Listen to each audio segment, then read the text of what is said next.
Hello, everyone, and welcome to today's webinar. My name is Jennifer DeBoer, and I will be your moderator for today's call. Before we begin, we do have a few housekeeping items for you. First, the tool you are using is completely interactive, so please feel free to ask questions right within the widget in your viewing panel, which is in the upper left-hand corner of your screen. We do anticipate a lot of questions today, so please know that we will be actively organizing them as they come through. If some questions can be wrapped into one, we will likely combine them. We will address as many questions as possible at the end of the presentation. We will also be recording the event today, and the recording file will be available to all who attended in the next few days. Our presenters today are Mike Weary, Director at McClintock & Associates, Dave McClintock, the Managing Director at McClintock & Associates, and Dennis Cariello, Shareholder at HMBR, all who provide consultative solutions for post-secondary institutions and have a deep, comprehensive experience and knowledge in this unique industry. Please note that as a result of this ever-changing environment, our companies are updating their COVID-19 online blogs on a regular basis and can be found at the respective web pages. As part of today's presentation, we plan on covering the questions seen here as well as others. We will begin diving into the CARES Act by going through the Higher Education Emergency Relief Fund for students. Dennis, can you begin by telling us who is eligible to receive these funds? Sure. And this is a question that had been up to a fair amount of debate, but the department fairly conclusively determined in its most recent round of guidance that Title IV eligible students only are eligible for this aid. Now, this is anybody that is Title IV eligible, anyone that is currently receiving Title IV, or again is eligible but has not filed a FAFSA would potentially be eligible here. And the intention, the intention is a strong word, but I think the intention is that any non-citizens, including DACA citizens, would not be eligible. And this is, we understand it, stems back from the 1996 amendments to the welfare law, which provided that benefits of the federal government could not go to non-citizens, at least broadly construed. So the idea here is the FAFSA has to be completed, and then the student is eligible. If they are, if the student has not completed the FAFSA, you could provide an opportunity here to allow them to prove that they are Title IV eligible. But just note, I mean, the expectation here is you're going to check this. This is not some backdoor for you to allow students that are not Title IV eligible to receive aid. So another issue, once we get through the threshold issue of Title IV eligibility, is with regard to leaves of absence. Recall that elsewhere in the CARES Act, students that do not complete their program during the period of coronavirus, due to coronavirus, that their loans and may be forgiven and grant eligibility restored during that period.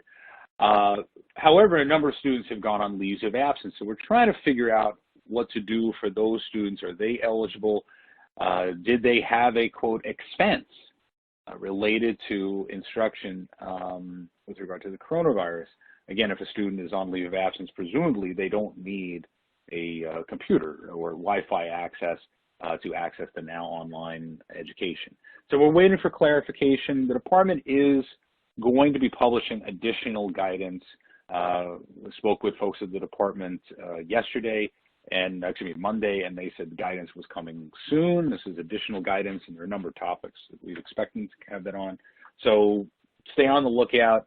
I think this is an important question that we will have to be checking. again, one other point, students that are exclusively in online programs prior to March 13th are ineligible. Now, there are a number of permutations with that, where a student could not be in an exclusively online program, but for this given semester was just by happenstance taking 100% of their classes online. We've gotten a number of questions like that. I think the short answer is we have to rely on whether or not the student has expenses related to the disruption in the education provided. And while, you know, perhaps the presumption is that that's unlikely, I could certainly see circumstances where there would be. For example, if a student from an on-ground program had intended to use the library facilities at the school and the school's Wi-Fi to access the online learning. Now they're unable to access that Wi-Fi because they can't go to the school, and now they've got to get an enhanced Wi-Fi package with enhanced data from their provider. They would have increased costs. That would certainly be an appropriate cost. So again, I think if they're exclusively in an online program, 100% online, they're not eligible, but there are a number of things that you're going to have to think through when you get requests from your students. Now, one of the issues that has come up, and I think that there's been a fair amount of guidance from not the government, but from I think from us. We've put out some ideas about how to handle this process, and for the Student Emergency Relief Fund and other trade associations have put out guidance. And generally, the thought has been if there's a way to do some sort of application from the student, that would be desirable. Obviously, there are pros here. It's going to enable the student, enable the institution rather, to document the actual emergency needs, right? So it's the way that and then we can better, in assessing those needs, we can provide relief to the student that is better tailored to their actual needs. So I think that's a real benefit here. One of the cons of just giving everyone, an equal amount is there are some people that don't have needs, while there are others who may have more extraordinary needs. The guidance has indicated that an institution should provide instructions on the purpose of the funds, and so, an application is a good way of getting that information out there. It also provides an opportunity for the institution to get an attestation from the student that they will use the funds correctly. This is, more the case, normally if you were just giving out this type of money, you might say, oh, I'd want a receipt for the expense. That feels fairly unworkable in this circumstance, in particular given the remedial nature of the statute and the grant program. So we want to get the money out to students so they can continue their education. They may not have receipts for all these things. The department hasn't necessarily requested, high degrees of documentation. So an attestation, we would think, would be pretty sufficient. And the application is one way of getting that. Of course, the cons, the big one is this creates a burden both on the schools and on the students. Even just very practically, you get this application, they've got to fill out the application presumably, and even if you don't require, I think wisely don't require a scanned copy with an actual signature, as you do something electronic, it's a process that you're going to have to review to do this. In addition, likely to delay the disbursement of funds. And again, the burden on you all is not to be discounted, particularly at larger institutions. You have to review all of these applications. So those are some of our thoughts on the application process. And I think while I think it's probably the balance of issues suggests you should do some sort of application, at least to elicit any extraordinary needs, you have to be aware of those administrative.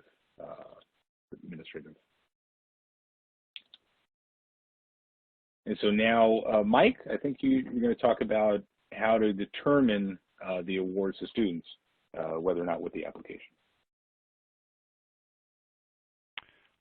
Actually, Dennis, you could finish up that slide as well. Before we go on, I had just two questions back on your slides, and maybe a little too nuanced, but have you had any thought or conversations for students that are on online programs? You know, basically they're mainly online programs, but they may have a physical externship for a nursing or clinical, or they've got optional elective classes that would be on ground for a term or two. So they're, you know, everything's mainly online, but there is a component that forces them to go on ground, and how that would be looked at in lieu of the department's guidance that they've issued. Well, you know, the way I look at this, if I was at the department, I think there are two things the department is weighing. On the one hand, relief in the CARES Act provides that if a student is unable to complete their term due to coronavirus, then the loan gets forgiven and the Pell Grant eligibility is restored, and the institution does not have an obligation to do a return to Title IV. They obviously have to account for this stuff, but they don't have to give money back. And by the way, that's very general. There is guidance that's, you know, we expect on that as well, that'll give some more meat to that, but that's the general idea. That's fairly costly, right? So if a student does not continue their education due to coronavirus during this term, it's going to cost the government a fair amount of money. On the flip side, if we're able to give a grant to a student whose program, while predominantly online, but has an on-grad complement, that they need that to complete those hours or those credits, I would think the government would want to read that 100% online program interpretation fairly narrowly.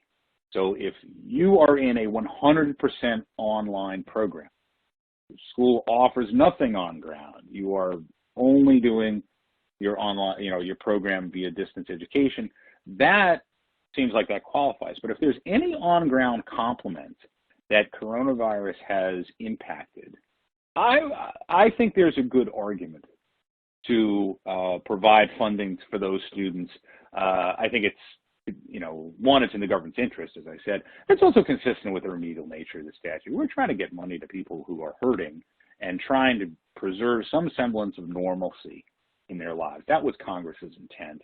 And while this money is not meant to address every problem people have, it's not meant to put food on their tables for their families because they've lost their job and, again, having nothing to do with the education piece. But this is one where I think it does. So I would read that limitation fairly narrowly. And if you've got any on-ground program, whether it's an elective or a clinical program, I would read that as you should disperse the money, and that would be proper. So one of the, just continuing on, in terms of determining the awards, this is,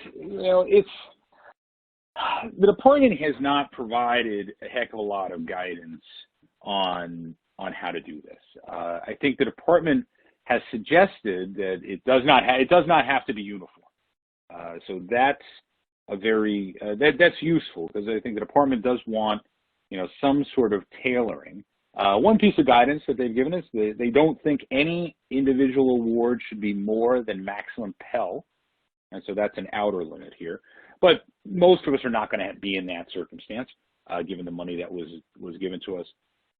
So we need to figure out how to do it. I mean, first you can certainly do a fixed amount per student. I have 500 students, and I've got we've got $50,000, and so what is that? That's $100 a student, if I did that math correctly. I'll let the accountants let Mike and Dave tell us I did the math right. But so 100 a student. Now, again, there's a lot of simplicity to that. There's value, administrative ease to that, and there's certainly a strong supposition that every eligible student has been affected by corona in some way, and this threads that well.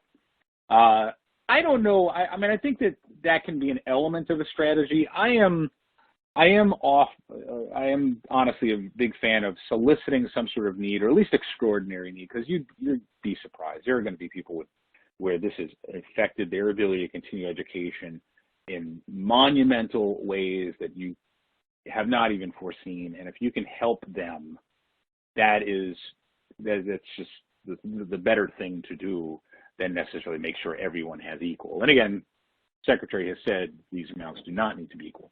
Some other methods you could think about is if you look at the expected family contribution and Pell Grant eligibility, I think there's a lot of merit to that generally. Of course, coronavirus may have changed everybody's Pell Grant eligibility. If people came to you and asked for professional judgment to be exercised because of change in family circumstance, I imagine there's going to be a lot of use of professional judgment in the upcoming months. So that may not be the best way of doing it, but generally that's not a bad way of looking at it. If you leave yourself some flexibility, I suppose, to cover the newly Pell eligible, as I'd suggest. You can look at household size. I think that's something that might be useful metric. You can also look at, some have looked at where a program has a higher out-of-pocket costs, that they might get a larger share of the funding. I'm not a huge fan of that. I think the bigger issue is, if those costs have increased due to coronavirus, then I'd certainly be much more amenable, not just the general program costs. I mean, for example, if you're in a program where now you've got to exhibit clinical master things via online, and there are tools or there are mannequins or what have you that you have to ship to those students or the students have to purchase, those can be expensive, and I would expect that could be a real determinant. Again, we're not talking about tuition here. We're talking about the inability of the students to use school resources and the cost of replacing those in an at-home setting. So I think that certainly would be a viable way of looking at this. Loss of student housing. This is one where I think, it's going to depend on the school. One thing, and we'll talk about it later in the institutional portion, the department has said that refunds of student housing dollars can be used out of the institutional portion and kind of covering those types of expenses. So that's a helpful piece here. If you are able to provide student housing or stipends to student housing so the student has a stable place to stay, to take their education, I mean, that might be something to think about. Certainly housing is one of the enumerated items and purposes for this money in the cost of attendance. The student attestation, I think, lost employment would not necessarily be a reason to just give someone money, but I think that the lost employment could be a contributing factor of the need for the money. And what I mean by that is just because I lost my job doesn't mean I should get money, but if I lost my job and my computer is broken and there's no way I can get it, well, then that would be a good reason, for a need-based grant. So again, I think the department would say this money is not intended to replace the other relief in the CARES Act. Again, the $1,200, the additional money for unemployment. But I think that we also can't be blind to the circumstances, and we're trying to help people who are hurting and help, continue their educations. I would, in terms of the number of buckets or tranches or kind of groups and the way we're funding, I mean, I try to keep it somewhat simple. And also, I don't know that I'd keep sending out different, sets of funds. I think one thing that I've suggested to people is first solicit some needs, take care of them, then perhaps give some amount to everybody, right? I think that there's some value to that. I might reserve some of this money because you're going to be surprised. There are going to be corona-related expenses in August, I promise. Someone's computer is broken, what have you, you're going to need, you're going to address this, you're going to be happy reserved some of the money. Obviously, the goal here is to get this money out as quickly as possible. So to the extent that you can use institutional funds for that, that'd be great. But you do have a year to disperse the money, so I think holding it back for a couple months is not the worst thing in the world, so you can address the changes in curriculum and provide aids so this way students can participate. But I wouldn't want to do this too often. I think, try to get the bulk of it out and then have the reserve for emergency grants is probably the smart way to go. Keep it more administratively simple. So now, Mike, did you want to take sending the payments to students, or? Yeah, I'll take over, Dennis. Thanks, Dennis, and thanks, Jen. And good afternoon, everyone, and thank you for being with us today. What we're going to talk about now is getting the money out to the students. Now that you've determined what you're going to disperse to students and the students you think are eligible for it, you got to have a methodology to get the funds to them. Department has given, I think, some fairly good options and guidance to schools, and that there's numerous methods you could use. Initially, many people were discussing checks, but Department of Ed has said that electronic means are fine in the form of EFT, prepaid debit card, payment apps. Department did say that these funds, as a reminder, are not Title IV funds, but they did provide a little clarity that they expect that when these funds are sent to students, that they'd be treated similar to Title IV funds in regard to the cash management rules.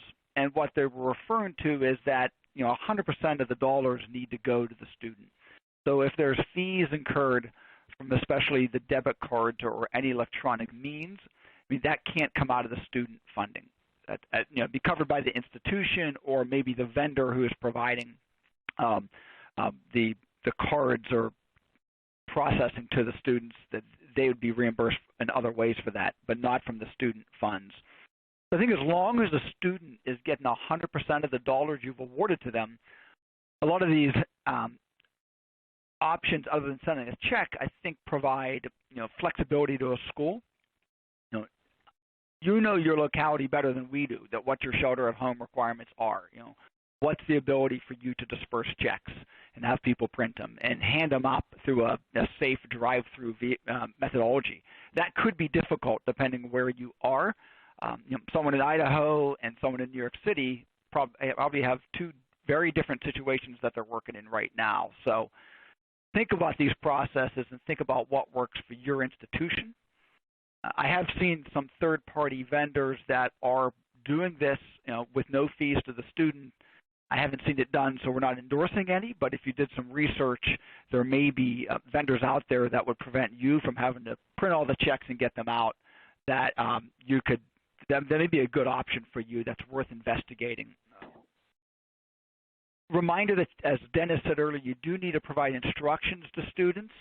So if you didn't have an application or an attestation, you do need to provide instruction as to what the funds are for, pieces of their cost of attendance that was in the CARES Act and in the cover letter from the Secretary. So just think about also any direction you have to give to them if they haven't signed any application or attestation form in advance. With a check, I think that's easy. You can stick it in the envelope with it, but I think if you're using electronic forms or maybe a different way, you need to get that information to them. If you do use a check, we do think you should follow up, make sure it's cashed. We're recommending 30 days. It's just a number we thought was reasonable. If a check's not cleared in 2 weeks, that could be a little quick to follow up with somebody not knowing their situation. But by 30 days, if it's not cleared, I would try to reach out to the student, find out, did they get it? Did they lose it? So if not, you can cut them a new check, because we do want to get the money to them quickly. And just kind of in regard to disbursements, I think most of our clients, we're seeing that most people tend to be doing multiple disbursements. The range I've seen has been from 0 through 90 days is what we're looking at. I have heard up to 9 months. but many people are, holding a little bit back, or at least doing it over a 2 or 3 month period of time. Obviously, it's kind of encouraging students to stay enrolled and helping them move along in the program, which I think is the intent of what the funds are. So again, as long as you're following your policies and procedures that are documented, we think any one of those options for multiple disbursements is allowable. Just as a quick reminder, we didn't cover this earlier. We had a lot of questions about using the funds for institutional costs. In the frequently asked questions in regard to the student funds that ED published, questions 1, 2, and 5 specifically address 3 of these items. They said you cannot use it for student balances they owe you, cannot use it for stuff you've reimbursed them for technology. That's something you could use the institutional funds for, which Dave will get into later. And as Dennis mentioned, you can't use it for room and board refunds, the student share. The institution share you could, again, which will be discussed in a little bit. And they also can't use these for scholarships. This has to be money that goes directly to students. So any of those options about how you cover institutional costs are completely off the board when it comes to the student funds. That was, I think, very clear in Congress's intent. So let's just talk a little bit about how the funds are being handled behind the scene. One of the things we're recommending is be careful of how you're commingling the funds. In the certification form that you signed, it specifically indicates in there that you're holding the funds in trusteeship and you're acting as a fiduciary. So these are funds that are going to come through your financial statements that are never going to be recorded as income. They're merely, coming onto your balance sheet. You're holding them in the student's interest and sending them out.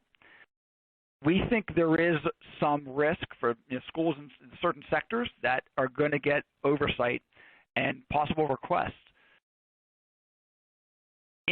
Schools are going to have to send to ED how you used these funds, both the student share and the institutional share. We are assuming those records are going to go up to Congress for reporting requirements ED has. They could be subject to Freedom of Information Act. They could be subject to advocacy groups looking at how schools use the funds. So we're giving guidance to institutions to be as conservative and prudent as possible, to keep funds not commingled, that your paper trail is 100% clear if anyone wants to look at your information down the road. And it could be a year or 2 down the road by the time people start looking at how funds were used and how they were dispersed. So as such, you were awarded funds by the Secretary for your each main OPEID number. So we are recommending that you set up a separate bank account for each main OPEID number. So if you've got 10 main OPEID numbers, you need 10 bank accounts because the funds for each school for the students are specific for that school. You may draw down the funds into your Pell account because that's how you're linked to G5, but then you could transfer them obviously out of there to get them into what we're calling as your HEERF student fund bank account. If you can get it interest bearing, we think that's good. There's a rule if you generate more than $500 of interest. Normally in federal programs, you've got to send that on, back to the Department of Ed. In this case, you may not generate a lot of interest due to the timing, and if you do generate interest income, we think you could probably use that just for additional student grants. I wouldn't keep it for yourself, but if you used it for grants, we think that would probably be safe. But I think as quickly as you're dispersing the funds, to get the $500 is unlikely to happen. So how do you put it in your accounting system? Because you want to be certain that your accounting system supports the use of the funds that's clear, and considering these, we'll talk about a little bit, these could fall under audit as well on an annual basis.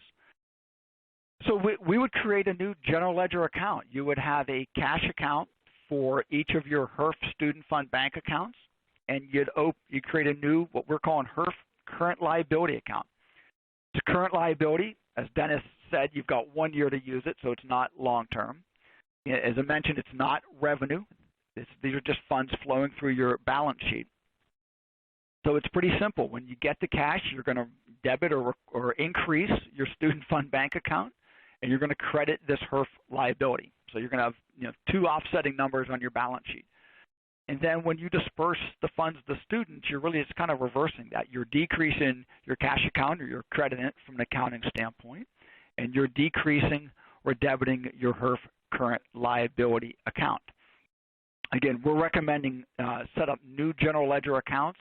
So there's nothing in this HEERF bank account, and there's nothing in the HEERF current liability account except these funds. So these two accounts, in essence, should always equal. And it's very easy to look at your ledger or your trial balance to be certain your numbers reconcile. Once you've sent the money out, think about what you're keeping for your records to support how you use the money. You do need the documentation of how you awarded the funds. Hopefully that's not too convoluted. As Dennis went through, it could be a simple 1 or 2 page policy. You'll want to keep that because I think most students are going to receive. They're not going to receive the same amount, but they're not going to receive 10 or 20 different amounts. Your policy, maybe it's 4, 5, 6 different amounts, and your policy then can easily support, here's the different amounts the students received. Dennis's firm developed a spreadsheet to reporting to ED that we worked on and looked at it with that we have out as one of the downloadable items from this webinar. It's provided a framework of what you should track on the disbursement spreadsheet. ED did indicate they're going to be issuing guidance of what needs to be reported to them, but our spreadsheet, I think, is a starting point to consider of what will need to be eventually sent to them. One thought we had in mind is to be certain that your ledger and your spreadsheets always agree. So if you have a spreadsheet that has tracked the disbursements to students, I would have a small reconciliation on there that shows what the original amount of your HEERF funding was for students. I would decrease it by what's still in your bank account, and that difference should be what the disbursement roster equals. If those numbers don't agree, if that little calculation doesn't agree to the disbursement roster, somewhere there's an error. So it's either an error on your ledger or it's an error in the spreadsheet. And every time you disperse money and update that spreadsheet, I would be certain that those numbers reconcile, because you don't want to be going back 6 months and realizing something didn't reconcile and trying to figure it out.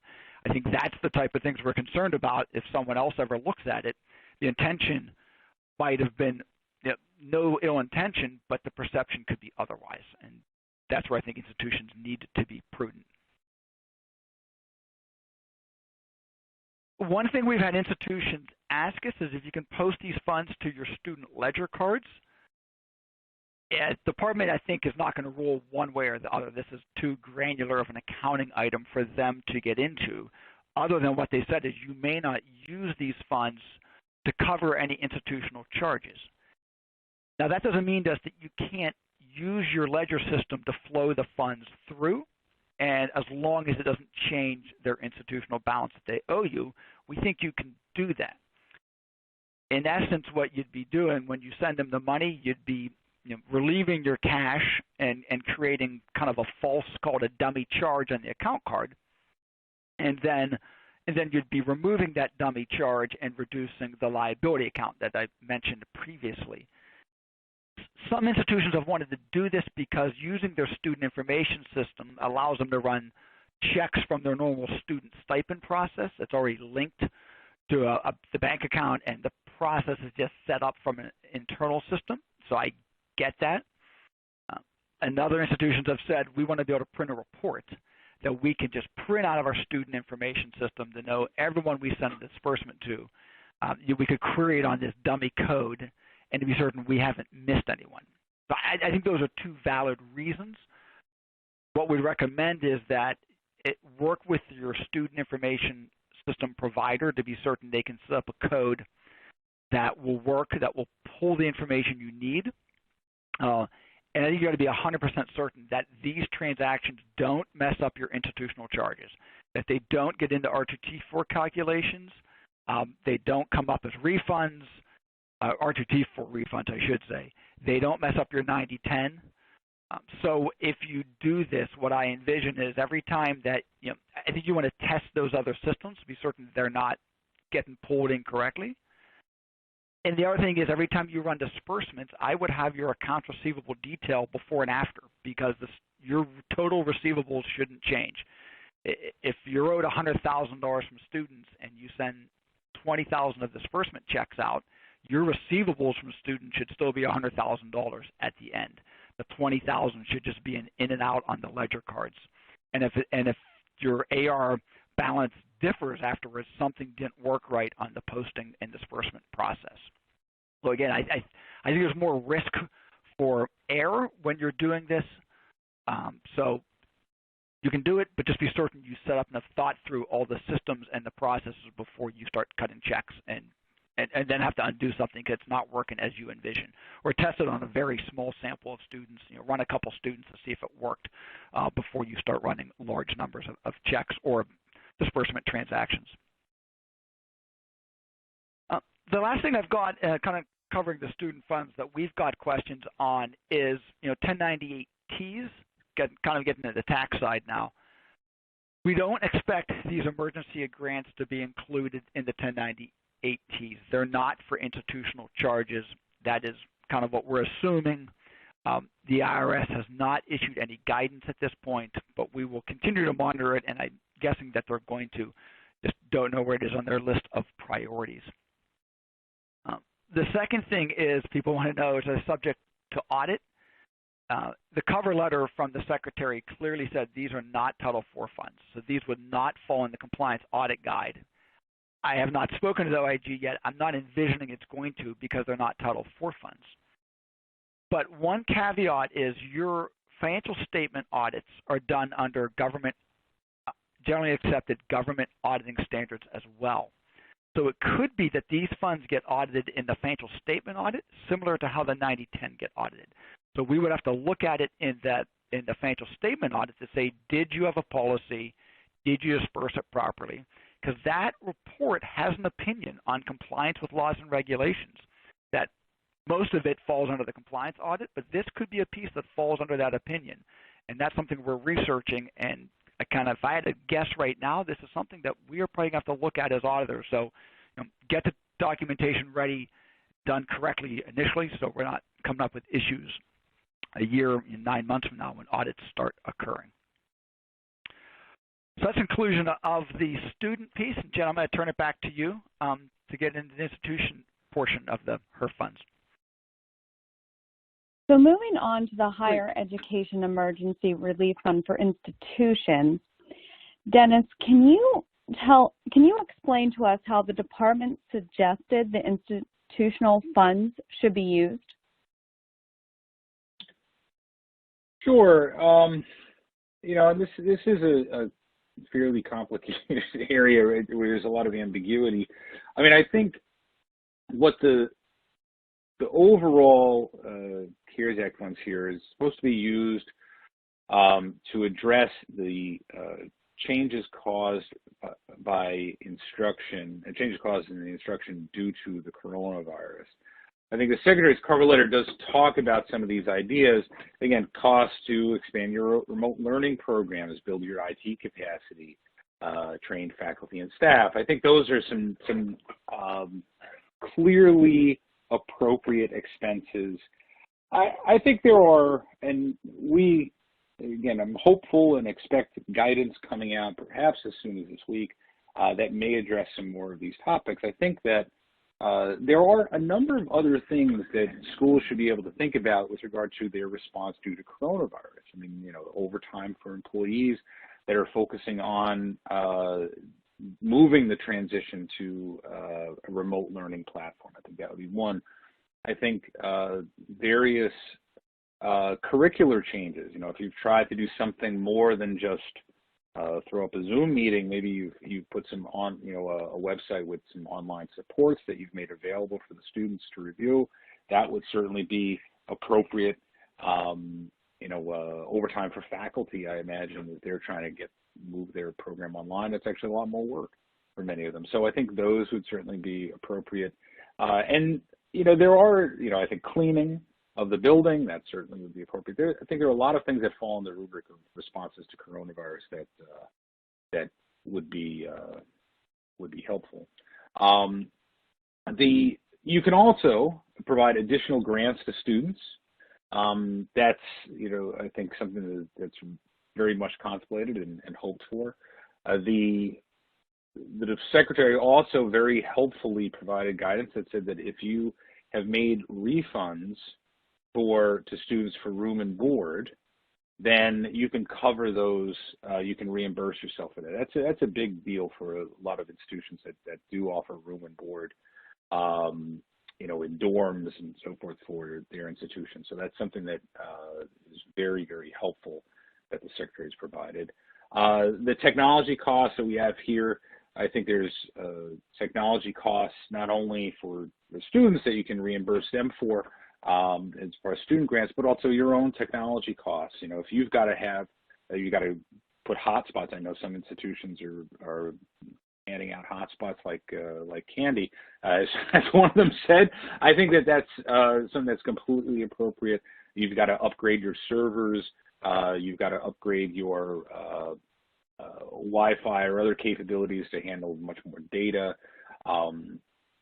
Online proctors, right? And again, as we're assessing student learning, I think that's something that people don't quite realize. We're going to need some way of making sure the students are taking the test themselves and proctoring those exams. There are electronic versions of that, things that will actually check to see, eye movements and other fairly advanced technology with the artificial intelligence to see that people are not cheating. That's something you should certainly look into, both for your academic integrity and it's something that you can should be able to get cover the cost for the grants provided under the CARES Act. And then again, employees transition to developing their remote education. There are a lot of things that go into that. I think that in most schools, it's not something that they are accustomed to, and then now they've got there. There's a lot of work that goes there. So I think if you've got employees that have been moved into that, employees that have moved into Corona response in various ways, that's something that should be appropriate expenses. Obviously, if there are any particular ones, we'd be happy to discuss that with you. But as a general category, I think those are completely appropriate. The reimbursement of costs to transition your workforce to a teleworking environment, right? That's, I think all the things we talk about with students with regard to computers and those materials, and then Wi-Fi access, and those are things for your employees as well that you're going to have to look at. Cleaning supplies, I mentioned those before. I think that's a really important one.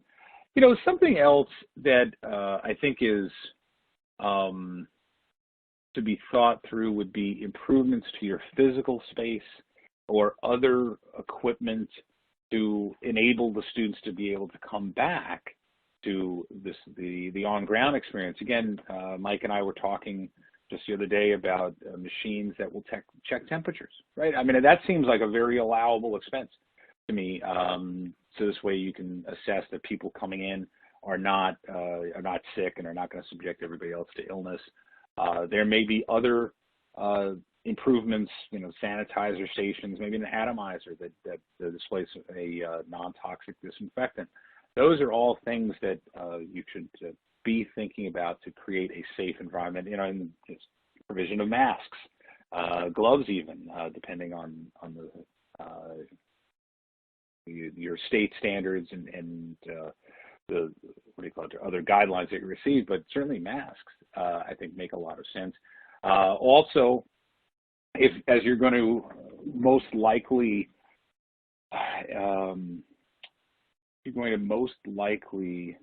adhere to social distancing standards in the classroom, you may need additional classroom space. And so, again, there are a lot of considerations here that we think, thankfully, this money will address. Some other expenses, again, renting for space no longer utilized due to remote working. Again, there's a cost there that you have. Is that covered? I'm not quite sure. That's something that we're going to need guidance from the department. I mean, I do note that there were other grants available under the CARES Act. The one that we were talking about today are the grants under Section 18,004A1. That's the general grants. That's 90% of the money. But there are some other grants, for example, for minority serving institutions under A2. Those grants explicitly allow for coverage of things like lost revenue.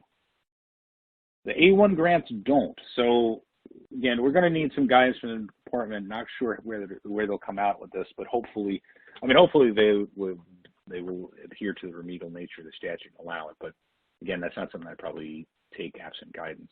Additional instructors required to meet social distancing. I think that I would guess that would be appropriate. But again, guidance would be useful to have that. Wages for faculty related to programs not being taught, right, that have been furloughed, or if you've got, in many states, for example, with clinical programs, the states have allowed a move to some form of online learning, but have capped various percentages, and so faculty are not, the need for them to instruct isn't as great because they can't teach 100% of the program. I think there again, we're going to need some guidance from the department. Some of my conversations have suggested that the department thinks that many of those types of expenses are handled by other programs, like here is listed, the PPP loan. Good question. What happens if you're not eligible for the PPP loan? And then, again, other institutional costs that the student has to incur. You've got an online library fee. Could that be covered? My suspicion is yes, but again, hopefully we'll find some, additional guidance soon on that. A couple other things, just thinking about additional guidance. I would expect the department to put out guidance as to whether or not this money is taxable. I do not expect it to be, because most relief aid during disasters, where disasters have been declared, and this is the case here, would not be taxable. But again, that's another piece where we're going to have to look at the guidance, particularly for student grants, but also for institutions. So Dave, I think you're going to talk about the bank accounts for institutional funds. I am, and welcome everybody. Thank you for making time this afternoon to join us. I know everyone has a busy schedule. Hopefully everyone is at least starting to get used to the transition we've made to the remote working environment. Just so everyone is aware, I know we've had a couple questions already. We will be making the slides available to all attendees in the next few days, so you will have access to all of those. So I'll start with a question that should a separate bank account be opened, and we are strongly recommending, I would even say urging, schools to open new bank accounts, and similar to the student funds, to open a distinct bank account for every main OPEID that you have. We certainly expect there to be intense scrutiny about how these funds are spent, how much was spent, for what, when was it spent, and then why is it due to the disruption caused by COVID-19. These funds are, as I think about it, the opposite of what most people are accustomed to. So for Title IV, there's a significant application process that has to go through and approvals by many different agencies, accreditors. There's handbooks with, I won't say clear rules, but significant regulations to try to understand how to utilize those funds. In this case, it's almost the opposite. So after you jump through the hoops, then the funding becomes available to you. In this case, it's really almost the opposite, right? So the funding is all being made available to institutions without having to apply for it and without much specific guidance for how the funding should be spent. And unfortunately, some of the rules may be written after the money has been spent. So it's going to be especially important that you have all this fund to be very specifically identified as it comes in, and then also clearly documented how and why the money was spent. We do recommend opening an interest-bearing account per the cash regulations. Obviously, the ability to generate interest could be reduced significantly because the funding will be set up, as we understand it, on G5 under a new funding stream, and you could just draw the funds as you are ready to expend them to cover eligible expenses, and so there would be a limited amount of time that the cash would be sitting in those accounts. Now, as far as how you should account for the receipt of the HEERF-Institutional funds, it's all going to be very similar to the student funds that we outlined. So we recommend generating new general ledger accounts, so a cash account with the HEERF-Institutional in the account name. Offsetting liability should be current as well. These funds must be spent within 1 year, so it's a current liability. We are awaiting future guidance as far as whether the P&L impact is going to be grant revenue or contra expense accounts. Hopefully that guidance will occur prior to schools starting to record this. Obviously, if it gets recorded, it could easily be transitioned. As far as when the cash is received, it's a pretty simple entry. So you're debiting cash and crediting the liability account. And then as you identify expenses that you think meet the criteria to be included and reimbursed by these institutional funds, you would then transfer the money from the HEERF-Institutional account into your operating account. At that point, you would debit the liability and end up crediting either the grant revenue or the contra expense account at that time. We talked about the types of expenses that are allowable under the policy. There are several that were very specifically prohibited from being used for these institutional funds. You can see the list here. Anything to resolve student balances, similar to the student grants. You can't use it to pay a student balance. You can't reduce student loan debt. If they have outside loans, you can't make payments on those loans to assist them. The funds must be provided directly to the student. If you convert these to student grants, and then at that point they have the choice for how they utilize those funds, they should still follow the same policies as far and provide similar guidance about the types of expenses that meet the criteria for these students to use the money. Specifically, no payments to contractors that provide any pre-enrollment recruitment, and that does include marketing or advertising. If you have an endowment, you can't add to it or create an endowment with these funds. No executive compensation, nor can a school enter into stock buyback or make distributions to their shareholders with this fund. And finally, for the HEERF funds, as far as the institutional funds, just how will it impact the composite score? We're awaiting further guidance at this point. Simply, if any of the funds are drawn down but have not been utilized and they sit in the cash account as of your fiscal year end, that will increase your assets. And the assets are the denominator for the equity ratio component, so that would decrease the equity ratio. Now, a school could time when the cash is drawn down to avoid having that impact. The other big impact to the composite score will be the recognition of the benefit from the grant revenue or the contra expense as the funds are utilized.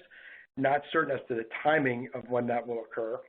And then the second component is, obviously, the benefit will improve the school's net income, which would improve the net income ratio component for the school. The other factor will be whether or not the recording of these funds are revenue or contra expense.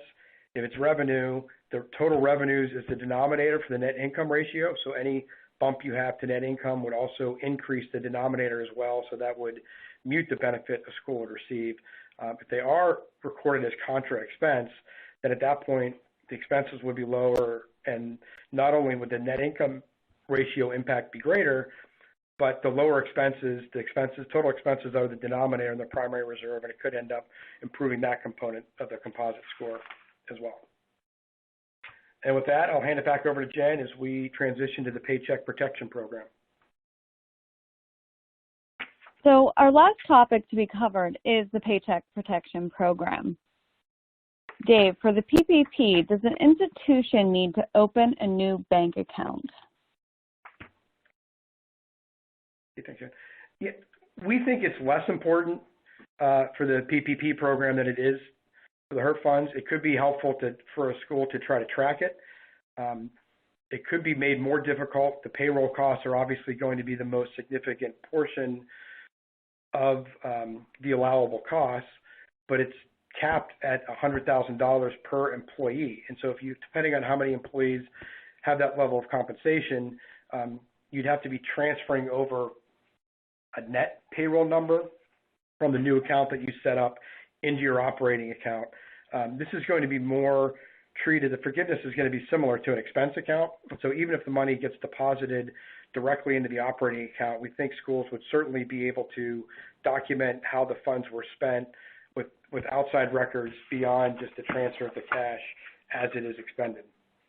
As far as how would you account for the funds, you'll need to create, obviously if you do open a new bank account, you'd have to create a new cash account. We recommend setting up a PPP loan for the liability account. So as the funds are provided through SBA and your bank, the full amount would be recorded as a current liability, and you will want to set up a debt forgiveness account in other income. When the initial cash comes in, you'll want to debit cash and credit that PPP loan account. As you make the payments initially, you're going to leave that loan balance as it was initially recorded. And so we do expect guidance in the future, but the actual liability, and Mike will get into this, I believe, later on, is not going to be cleared until the legal obligation has been gone.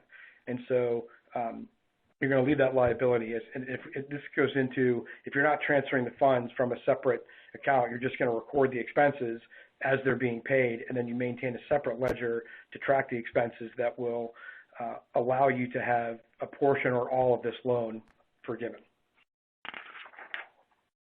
So as far as what costs are eligible for forgiveness, as we mentioned, at least 75% of the costs must be for payroll costs as defined by the program. So those are salary, wages, and commissions up to $100,000 annualized per employee. You can see we have the amount here. If it's for an 8-week time frame, that's simply 100,000 divided by 52 times 8 weeks is that dollar amount. So if you're preparing a schedule, that's going to be the cap you want to have for any employee during the 8-week time frame. Any of the employer's portion of group health care is included as payroll costs. Any payments for medical or sick leave falls underneath that, retirement benefits, and then finally state or local taxes assessed on the compensation. Now these are only for state or local income tax that are a requirement that are due from the employer. So this would not be any of the Medicare tax either for the employee or the employer under this component as far as being forgiven. Now there is another 25%, up to 25% that can be utilized. This would be for interest on any mortgage obligations as long as they were in effect on February 15th, 2020. Also, any rents that were under lease agreement as of February 15th, 2020 can be included. I would say the biggest unknown, and there has been no guidance that I have seen at all about what needs to be done for related party leases. As of now, they have not been restricted. It could be something that we expect to see additional guidance in the future to help companies as they work through this process, and then any utilities for the space, again, for that 8-week time frame. So next, how do I track these PPP funds? So we mentioned it's going to be very similar to expense reporting. We see this being a schedule in Excel to monitor it. The expenses cover the 8-week period after the funds are received. I would say that initially we believe there would be some flexibility as far as when you started the clock to help make the tracking easier to do from the standpoint of if you pay salaries monthly or if you pay every other week and you start the clock as of your next pay period so that it just makes it easier. You cover 4 2-week periods to make up the 8 weeks. It seems now that there is going to be a requirement to start the day after the funds are required, and so you're going to be prorating rent, utilities, payroll costs for partial pay periods. And so you're likely to start with a partial period, incorporate at least a month and other periods that you'll include all of the expenses, and then be required to prorate the final period at the end so that in total it is 8 weeks. We do now expect it to be, even though the costs were determined using average monthly expenses, it's more likely that the determination for forgiveness will be based strictly on 8 weeks, and so there will be some proration required for, again, rent, utilities, and some of the payroll if you pay monthly to reduce that down to 8 weeks instead of 2 months. How do you calculate the loan forgiveness? Again, it's a total eligible cost during the 8-week period. I'll go through this quickly. We do have an example that I think will help. You'll calculate any decrease you had in full-time equivalents that you paid for the 8-week period compared to the number of employees that were reported on the Paycheck Protection Program application. We're not sure exactly how that's going to work. The bank applications varied significantly as far as how they define that.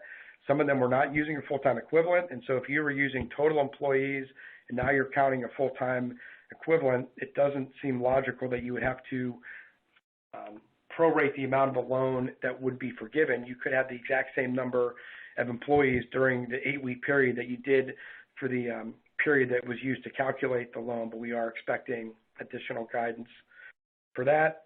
Anything that's not forgiven will convert to a loan with 1% interest that will be paid over a 2-year period from the date the funds are received. There's a 6-month period with no payments are due, although the interest is accruing for that first 6-month period.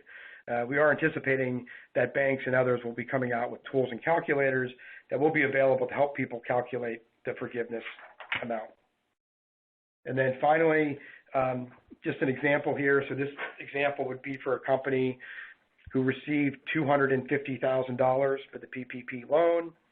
That means they would have had $100,000 of average monthly cost, received 2.5 times that amount for the $250,000.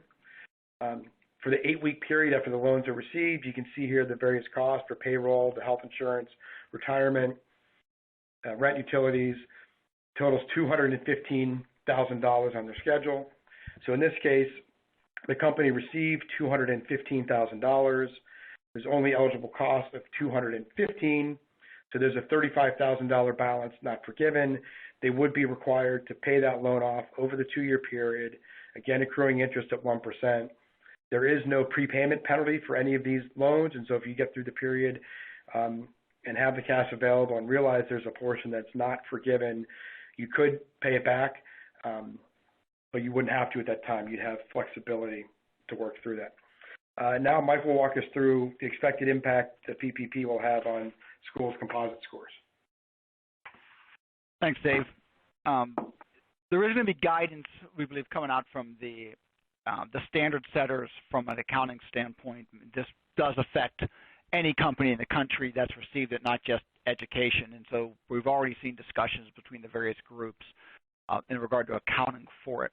We believe ultimately it's going to be grant revenue, and that's revenue from a financial statement standpoint, so that overall it's going to help your net income ratio and help the overall profitability of the company. We think that will be a benefit to you. And this will be GAAP treatment, so we believe ED will follow what the accounting standards say. That's what they require for the audited financial statements, so they'll just rely on what the accounting guidance says. The big thing coming is what Dave mentioned is when the debt forgiveness occurs. And under the accounting standards, the debt forgiveness doesn't occur until the obligation is legally released. It means even if you think you have met all of it, it's very difficult to record that as income until the forgiveness occurs. And I'm getting more concerned that this is going to take longer than we thought. There was a Wall Street Journal article this morning in which Secretary Mnuchin said that they're considering having every company that had more than $2 million in PPP funding required to be audited by the SBA, and a sample of companies who received amounts less than that. And then the article went on to talk about how the SBA just does not have the funding, and this could be a massive project for them. So I'm concerned that the forgiveness, which is, I think if I remember, it could take up to 90 days based on when the period ends. You can apply for forgiveness, and then the SBA can approve it. I'm just concerned now if that process is going to be significantly slower based upon maybe the Treasury's intent. And so, or maybe it gets forgiven, but you're subject to an audit in the future period, so there's still some uncertainty over it. So figuring out when that's legally released, will it require an audit?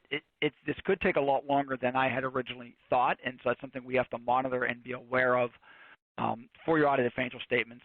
So I think a September 30th year end and before is very unlikely you'll be able to record that at that time, possibly December 31st year ends, but we need to monitor and see how the process goes once the forgiveness begins to occur, because I think it's going to be a fairly monumental project.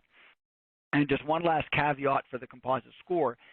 If this debt is on your balance sheet and has not been forgiven, based on the new bar defense to repayment regulations that come effective July 1st, this debt did not pay for PP&E.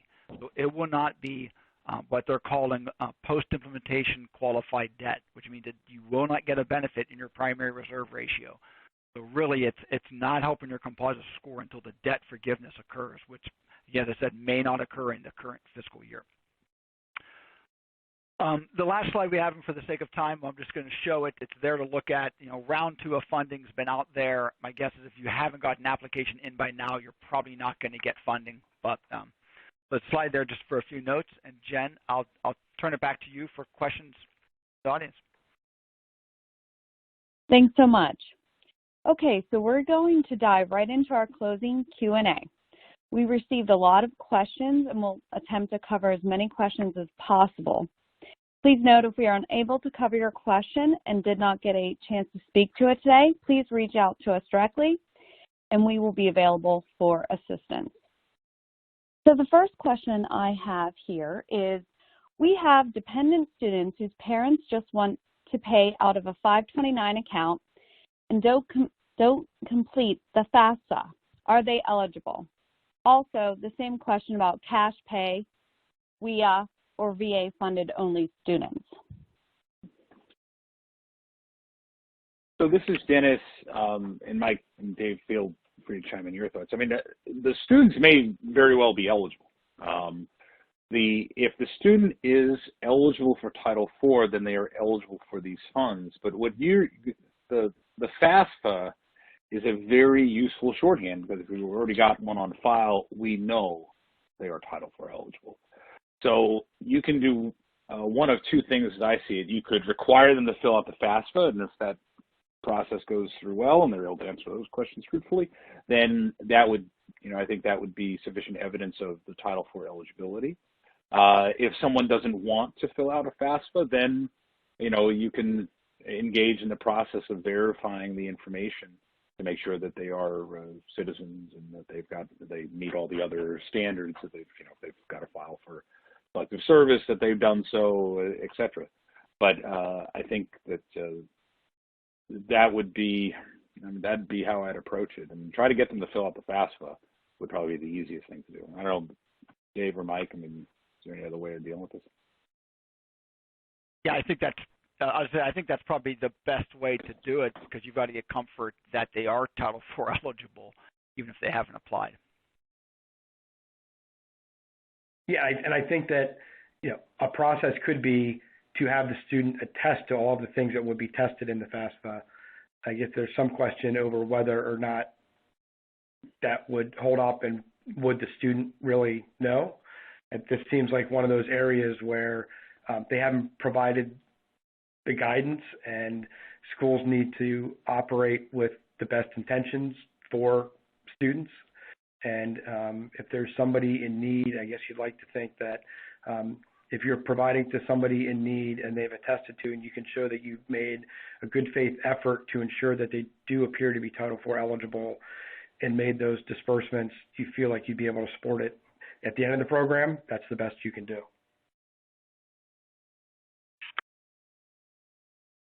Okay, next question. Mike, is the student share portion of the CARES Fund considered estimated financial assistance?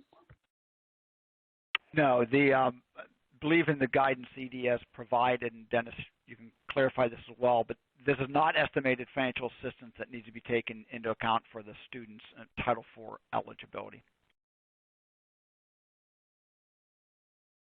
Okay, next question. Dennis, can a school that is temporarily closed down not move to distance education and put all of their current students on LOAs, receive HEERF funds and disperse them to their students?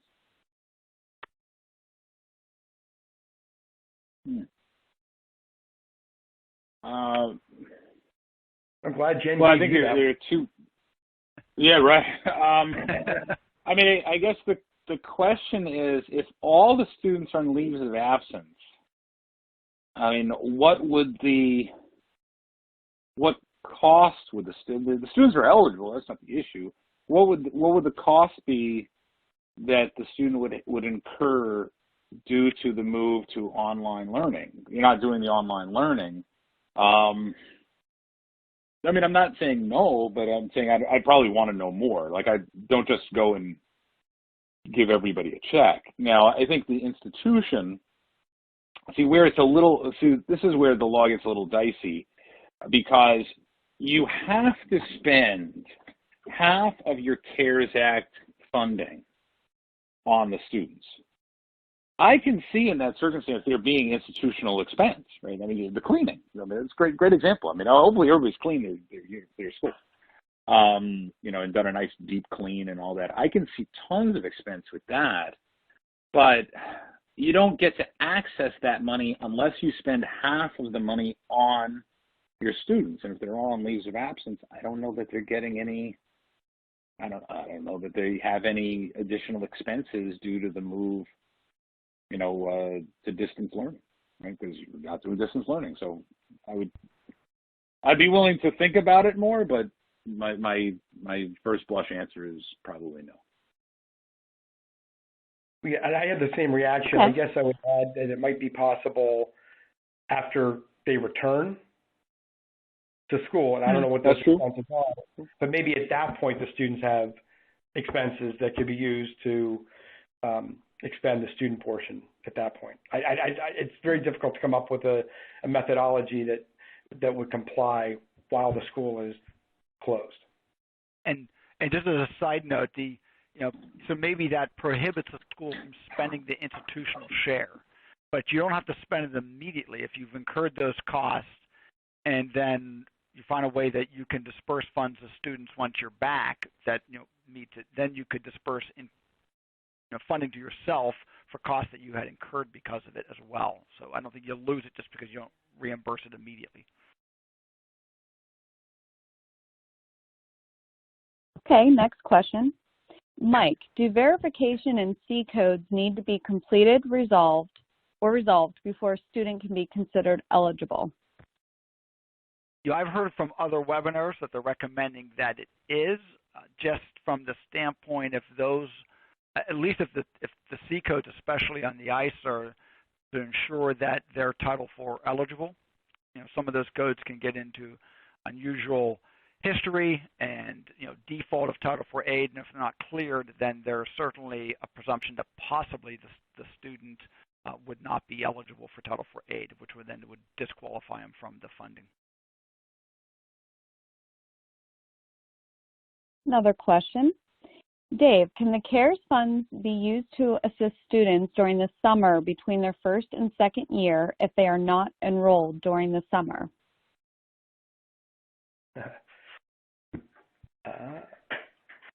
I'm not sure that is known.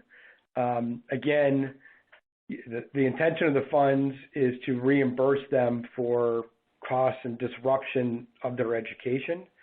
And so if they never intended to be enrolled during the summer and are not enrolled, I think it becomes a little bit more difficult. I don't know if Dennis, you can provide additional insight into that. No, can you, sorry, Jen, can you repeat the question? Sure. Can CARES funds used to assist students during the summer between their first and second year if they are not enrolled during the summer? And I said I thought it could be difficult to justify as a disruption of their education expense. Yeah, I mean, it's not to say. I'm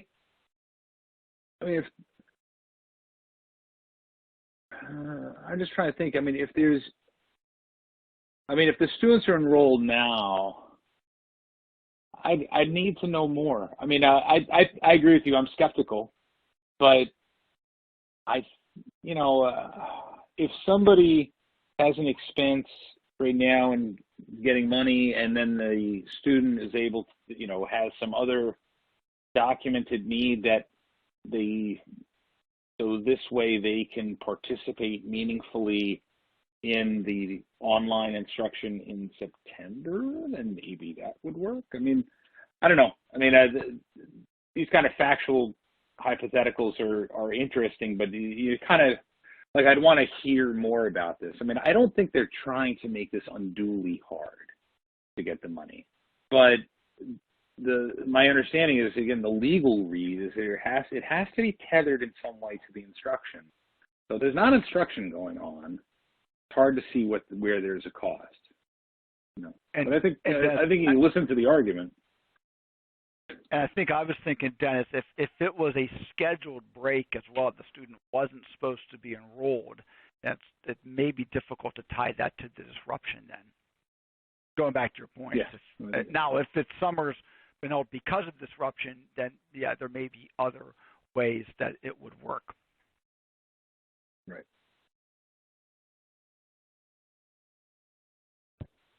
Okay, and I think we have time for one last question. Should we request the full amount on institutional funds or just estimate how much we are going to be able to use? So my thought, Dave, I'll let you jump in as well. My thought would be to request the whole amount. As Dave said, when it comes into your G5 account, you don't need to draw it all into your financials immediately. You can draw it as you need it. And partly because we don't know what the additional guidance department is going to issue, and you have a year to spend it. So as Dennis and Dave talked about these items, there could be more guidance saying you can buy protective equipment. You can buy large thermometers to scan people and leasehold improvements. And so if guidance comes out that helps you, spend the money on more items as we talked about, I think you want the funds available and not have to go back to ED to get them. So I would request the full amount, but just draw it down out of your G5 as you need it for things that are clearly met at the moment, and you'll have the funding available as more guidance is issued. Dave, thoughts? I agree with that. Yeah, I would agree exactly, especially, I mean, who knows what the fall is going to hold for us or next winter, and whether there's institutional costs or if there's an even greater impact to the students. If you request the full institutional portion, you can transition and use that to assist students if we continue to have a bigger impact, a longer impact than we currently expect right now. And if you don't request the full amount, we don't know if there is going to be a process to request additional amounts later.